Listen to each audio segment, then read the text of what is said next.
Prestasi. Kembali lagi dalam acara Panel Talk bersama saya, Ajeng Gibi Syafitri, dan saat ini telah hadir salah satu juri di bidang fashion. Nah, kita akan ngebahas tuntas nih tentang apa sih yang harus diperhatikan khususnya di bidang fashion, dan juga penilaiannya seperti apa, dan juga terakhir adalah expo. Nah, jangan lama-lama lagi ya Sobat Prestasi, mari kita dengarkan dan simak dengan seksama apa sih informasi yang akan kita dapatkan oleh salah satu juri. Untuk itu telah hadir, halo Ibu Irfa. Halo Mbak Ajeng. Nah, Ibu boleh perkenalkan nih ke Sobat Prestasi. Mungkin ada Sobat Prestasi yang baru mengikuti fiksi dan belum tahu nih juri di bidang fashion itu siapa aja sih. Silakan Ibu. Oke, Sobat Prestasi, ada 3 juri dalam tim juri bidang fashion. Ada saya, Irfa Rifa'ah dari Akademisi Politeknik STTT Bandung. Lalu ada Bu Yosefin Sriningsih, akademisi dari Universitas Kristen Katolik Maranatha. Lalu ada Bu Nunik Mawardi dari desainer dan co-founder Islamic Fashion Institute. Nah, Sobat Prestasi, itulah juri-juri yang nantinya akan menilai nih karya-karya Sobat Prestasi yang sampai expo. Nah, Kak Irfa, aku mau nanya nih, kan Kakak, kita udah 2 tahun kan Kak ya, penilaian secara online. Nah, untuk itu apakah ada perbedaan nggak sih Kak karya-karya yang Sobat Prestasi kirimkan dari tahun sebelumnya dan saat ini? Apakah ada keunikan tersendiri atau inovasinya tuh bener-bener belum ada? 2 tahun online ini terus terang kita kaget ketika teaser atau video dan fotografi dari Sobat Prestasi itu semakin mendekati ke arah fashion yang editorial. Tadinya hanya foto kayak produk dengan lighting seadanya dan backgroundnya masih dinding rumah mungkin seperti itu. Tapi sekarang ada yang udah di sawah dengan packagingnya rotan karena dia bikin tas rotan. Nah, jadi sesuai dengan nuansa alam. Jadi konsepnya lebih bagus sekarang, inovasi untuk memasarkan produknya mereka itu lebih bagus. Oh, jadi lebih udah bisa profesional ya Kak ya, udah belajar profesional nih dalam pembuatan video atau tracernya. Oke, baik. Kakak, adakah dari tahun sebelumnya itu sebenarnya dilihat dari Ajeng ya Kak, menurut Ajeng itu karya-karya Sobat Prestasi itu udah bagus dan unik-unik inovasinya, tetapi mungkin ada beberapa dari karya Sobat Prestasi yang tidak lulus quality control Kak. Mungkin apakah dari bahan dasarnya itu dari limbah tapi tidak lulus uji. Nah, itu gimana sih Kak cara menentukan bahan material khususnya di bidang fashion? Oke, kalau untuk quality control bahan, sebenarnya langkah paling tepat tuh ilmiah tuh memang melakukan pengujian tekstil. Itu kalau di kampusnya aku ada. Nah, cuman karena keterbatasan lokasi dan Sobat Prestasi juga SMA tuh kalau pengujian harus mengeluarkan biaya yang lebih. Jadi saya pikir cukup untuk dibuat sampel dan dites durability-nya, jadi ketahanan lamanya. Misal ada produk yang sekarang karena masih pandemi, trennya membuat masker. Nah, itu dites maskernya dari bahan alam apa atau dari daur ulang apa. Itu tuh dites tahan napasnya bagaimana, testimoninya seperti apa. Nah, sampai akhirnya mulai mungkin warnanya memudar dan sebagainya, itu harus ada penjelasannya ya. Oke, baik. Jadi ketahanan dan durability-nya itu harus benar-benar diuji ya Kak ya. Ya sih Kak, kalau misalkan kita ngebuat produk dari masker atau buat produk masker, itu kan bener bahan-bahannya itu dari alam tapi harus udah uji ya Kak ya, uji. Lolos uji quality control. Nah, boleh tambah satu lagi. Boleh. Ada masker tuh ada SNI-nya, Standar Nasional Indonesia. Jadi kalau misalnya masker kain harus 2 lapis seperti itu. Mungkin jadi Sobat Prestasi juga harus tetap mencari informasi tentang standar-standar nasional Indonesia. Iya betul Kak. Apalagi berbahan untuk kesehatan ya Kak ya. Betul. Nah Kak, kalau misalkan bahan-bahan alam apa aja sih yang dianjurkan? Sebenarnya kalau bahan alam apa aja boleh, kreatif, inovatif, kita sangat menjunjung itu. Tinggal dari Sobat Prestasi boleh loh untuk bekerja sama dengan vendor ataupun pihak lainnya outsourcing. Jadi misalnya punya ide untuk ngambil tahun ini ada yang pelepah pisang. Nah, mungkin bisa diambil seratnya, diminta tolong ke penenun di daerahnya. Nah, tapi Sobat Prestasi juga harus tahu bagaimana sih cara menenun, ya teori basicnya apa. Nah, kita pasti juga juri akan menanyakan hal seperti itu. Nah, nanti dari hasil tenun baru dibuat produk seperti apa, outer ataupun tas ataupun aksesoris lainnya. Itu tadi balik lagi, dites lagi durability-nya, terus ketahanannya, kenyamanan dari testimoni dari para konsumen. Nah, betul sekali ya Kak, walaupun Sobat Prestasi punya idenya dan yang dikerjakan orang lain atau kita istilahnya vendor itu tidak apa-apa selagi Sobat Prestasi mau belajar juga ya Kak. Betul. Ya cara pembuatannya itu, karena pasti juri juga akan bertanya ya Kak ya. Betul. Cara pembuatan itu seperti apa. Nah Kak, pertanyaan selanjutnya, pengalaman yang paling berkesan itu penilaian saat ini dari tahun sebelumnya itu apa sih Kak? Kalau dari saya pribadi tuh ketika online packaging tuh dipikirkan dengan matang. Jadi waktu tahun lalu juga diadakan online-nya di Bandung. Nah, pas kita masuk ruangan itu kayak dapat kado banyak banget. Nah, karena barangnya dikirimin waktu itu. Pas dibuka satu tuh kayak buka kado.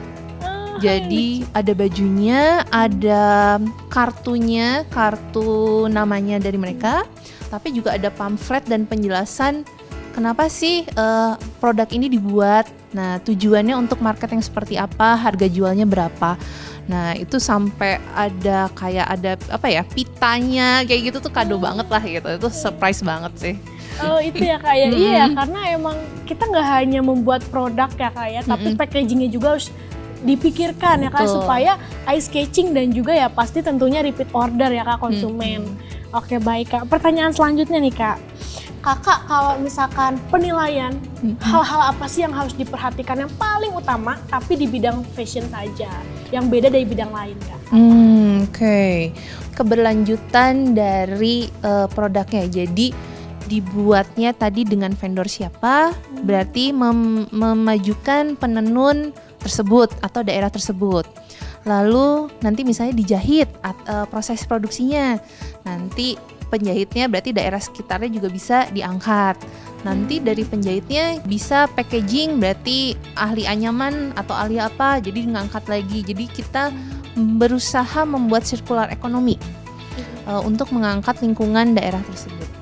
Oh, jadi perbedaan itu sekarang ada nilai sosialnya ya Kak? Nilai sosialnya, sustainability keberlanjutannya, dari ekonominya, pinginnya sih ada tambahan masuk e-commerce, pinginnya kayak gitu, pingin banget goalnya seperti itu, tapi masih sejauh ini masih platform medsos ya, cuman kita juga sudah menghargai itu sih, itu penilaian yang kita harapkan lah tahun ini.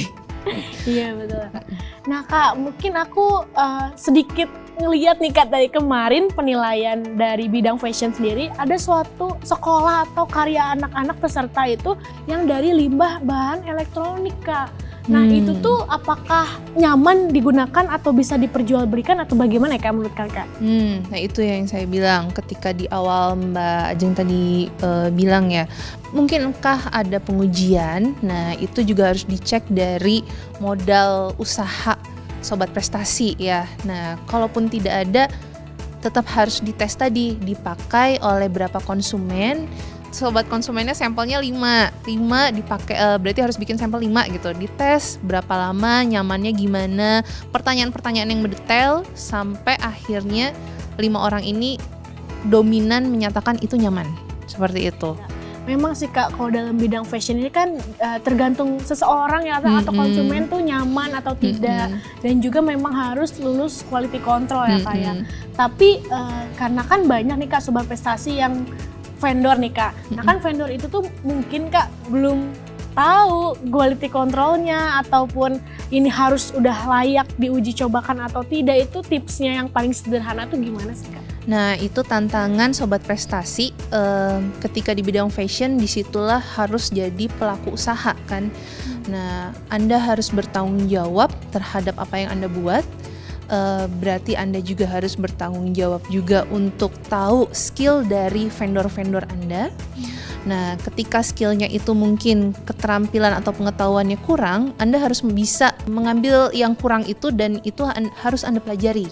Nah, diharapkan dari situ berarti Anda belajar lebih, jangan sampai dikendalikan, istilahnya tanda kutip istilahnya apa ya, dikendalikan tukang atau seperti itu. Nah, Anda harus lebih pintar daripada itu.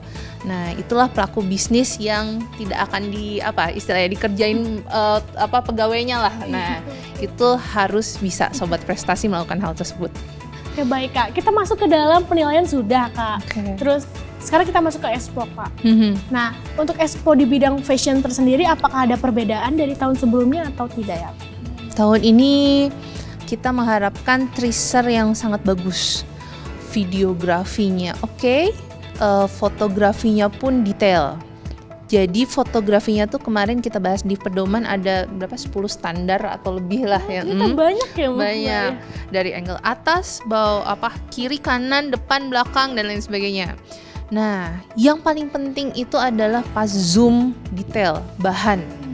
Nah, kita bisa ngecek di situ jahitannya rapi atau tidak, atau lemnya mungkin masih kelihatan atau tidak. Nah, itulah yang diharapkan sobat prestasi harus menyertakan videografi dan fotografi tersebut.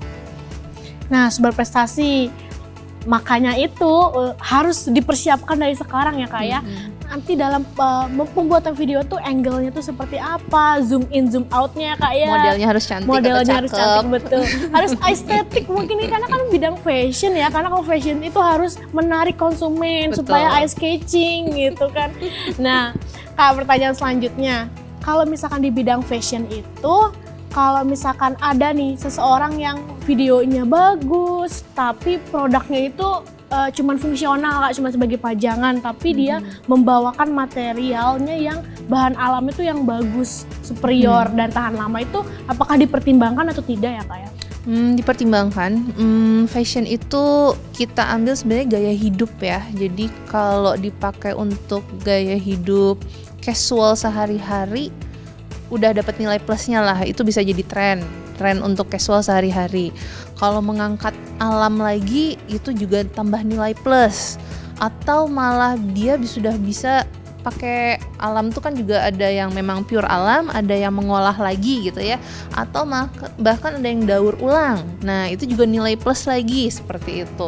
Jadi sobat prestasi harus inovatif dan kreatif dengan produknya yang bagus, rencana bisnis ataupun ongoing tuh berarti yang sudah lanjutan ya, sudah berjalan. Nah, itu bukti-buktinya disertakan ya. Jadi kayak tadi bukti sudah ada transaksi, lalu ada testimoni dari beberapa orang yang sudah mencobanya gitu. Nah, itu juga diposting di medsos dan sebagainya. Skill usaha itu kita ngelihat seluruh package ya, berarti dari produk asal mulanya sampai dipemasarkan, testimoni, timbal balik, evaluasi, itu nilai 100 banget tuh buat sobat prestasi. Iya, udah yakin jadi pemenang ya Kak ya. Betul. Ngomong-ngomong tentang strategi marketing nih Kak, Kakak ada penilaian tersendiri nggak sih untuk strategi marketing ini, khususnya di kategori ongoing, selain menyertakan transaksi ya Kak ya? Ongoing, saya berharapnya ada testimoni ya, kayak kita di medsos tuh kan suka ada testimoni, oh terima kasih paketnya sudah sampai, kualitasnya bagus. Nah, yang seperti itu tuh butuh sebenarnya, baik itu tekstual ataupun ada yang suka ada unboxing ya, kita kan sering lihat ya unboxing terus ini bagus nih setelah dipakai. Nah, itu pingin banget ada hal-hal yang seperti itu sekarang tambahannya. Nah Kak, kalau misalkan ada strategi marketingnya di bidang fashion ini, udah keren nih Kak di bidang ongoing, sampai endorse ke pemerintah daerahnya atau ke selebgram, itu tuh ada nilai poin plusnya nggak nih Kak?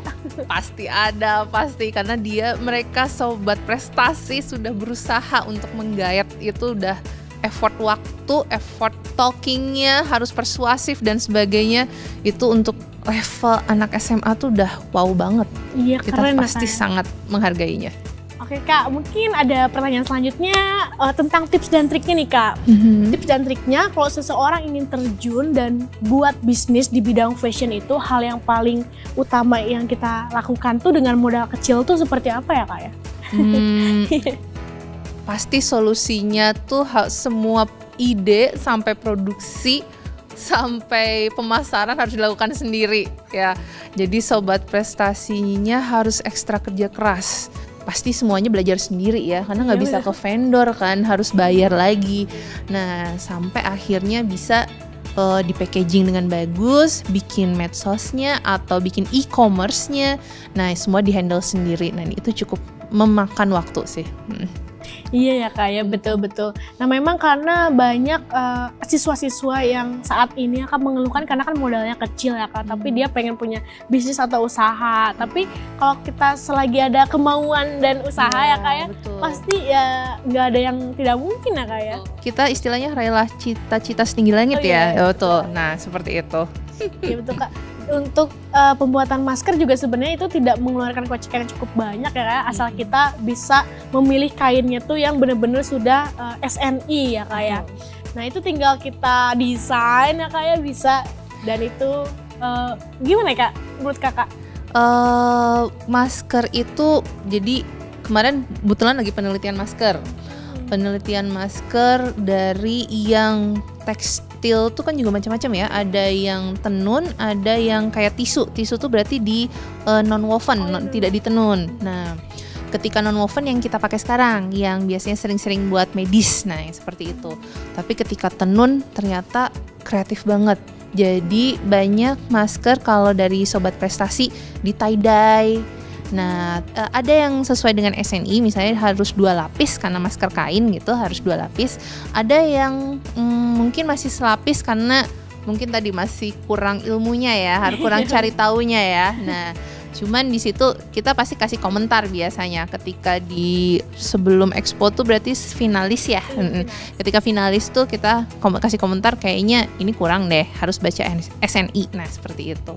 Oke, baik. Mungkin ada pertanyaan terakhir nih Kak.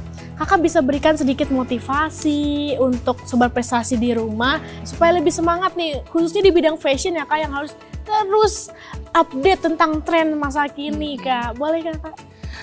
Oke, untuk yang sobat prestasi akan mencoba di bidang fashion, walaupun berasal dari daerah dimanapun, tetap dipikirkan konsep usahanya. Jadi ketika mau bikin produk yang dipasarkan ke kota besar, berarti cari tahu tren yang di kota besar seperti apa, kemauan konsumennya seleranya seperti apa. Nah, dari situ sobat prestasi baru bisa mengembangkan, trennya seperti ini, saya bisa bikin inovasi dan kreativitas seperti ini, sampai akhirnya ya tadi yang Mbak Ajeng bilang tadi, kalau modalnya dikit berarti semuanya harus sendiri ya, berarti nggak bisa ke vendor.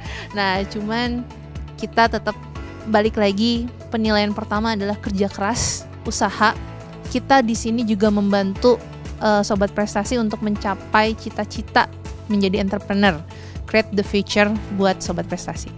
Oke, baik Kakak, luar biasa. Itulah sobat prestasi, informasi dan juga kiat-kiat nih yang harus diperhatikan khususnya di bidang fashion. Terima kasih Mbak Irfa atas waktunya, udah memberikan motivasi juga ke sobat prestasi. Nah, sobat prestasi, itulah informasi dari bidang fashion. Stay tune ya untuk di bidang selanjutnya. Saya Ajeng Gebi Syafitri, mohon maaf banyak salah kata. Wabillahi taufiq wal hidayah. Wassalamualaikum warahmatullahi wabarakatuh. Waalaikumsalam. Dadah.